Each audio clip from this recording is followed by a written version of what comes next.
I'm from Huanan Technology. We are based in Shenzhen.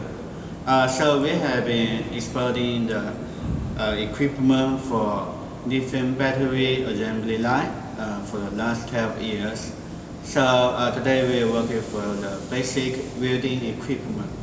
In front of us is alternative current gantry welding machine, and this is our operator, Mr. Lee. So we'll let our colleagues show you how it will look like when operating.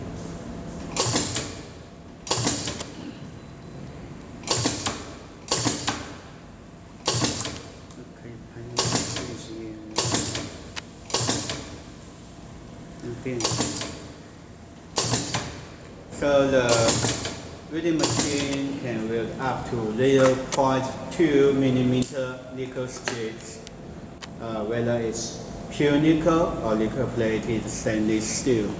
There are options for the inverter. We can equip the direct current, the alternative current, and the transistor capacitive direct current. So each with their characteristics and advantages. So contact us today and we'll send you a catalog and more information about it.